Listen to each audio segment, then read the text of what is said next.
I've got another question kind of going in a Sure. completely different direction.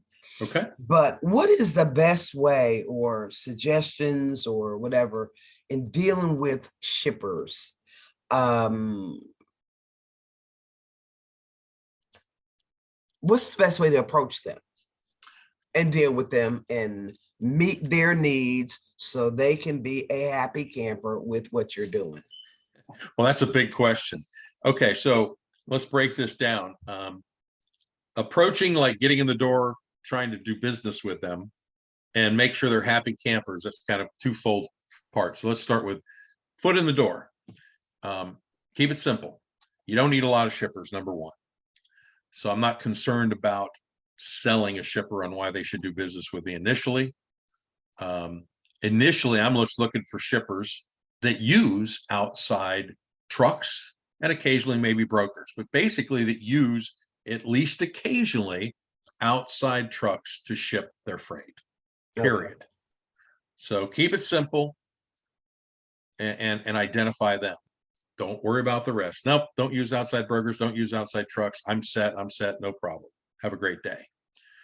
Um, I'm just looking for a handful. You have one or two good shippers, you can earn a great living. You end up with a dozen of them, you're going to have two assistants to help you with all the business that you're going to have. Keeping them happy, just very simply, what does the shipper want? Well, they want to know that they're going to have trucks available when they need them, where they need them to pick up and deliver loads of their shipments. And they want to make sure you're reliable, and most importantly, the trucks that you're going to be securing for them are reliable. They're going to show up on time.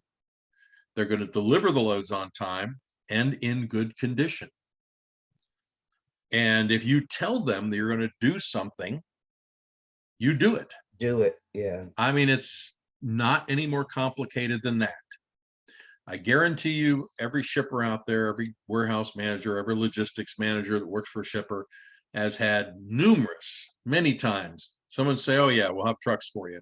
And then last minute, if they even get informed, trucks don't show up, or they give them notice at the last minute where they can't, get a replacement truck from somebody or somewhere else.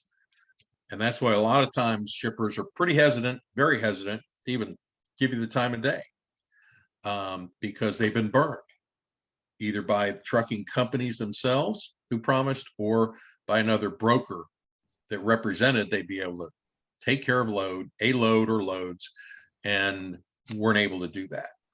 So number one, law of averages, keep it simple, find the shippers that at least occasionally use outside trucks to ship their freight. Focus on Okay. those, developing relationships, trying to get an opportunity. And then I'm just okay.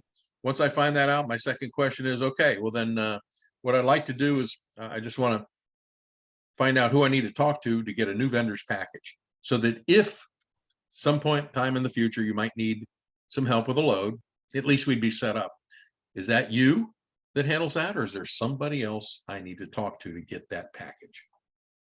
That's it. Do you use outside trucks? Who do I need to talk to get a new vendor package? So just in case, if any time in the future you might need help with a load, we'd already be set up.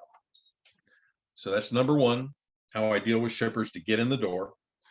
And then number two is, once you get an opportunity to potentially haul loads for them, don't overpromise. Do what you say you're going to do.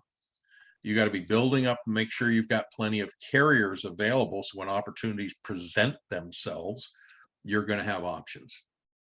And then, make sure you're working with reliable carriers that are going to do what they say they're going to do, because, they are a reflection of you.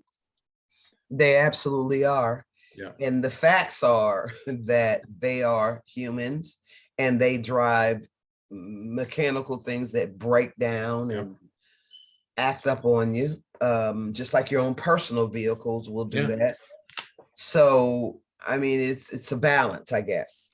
Yeah. So you want, obviously companies with good safety ratings. When you can find out year, make, and models of trucks, trailers, Newer stuff is less likely to break down as often as, you know, trucking companies that have 10, 12, 15, 20-year-old equipment. You know, those kind of things. It's not information you're going to get on the first conversation, but over time, you want to be, you know, building a large and reliable network of trucks at your disposal, so they'll be available when you need them. And that doesn't happen overnight, but that's a consideration. Okay.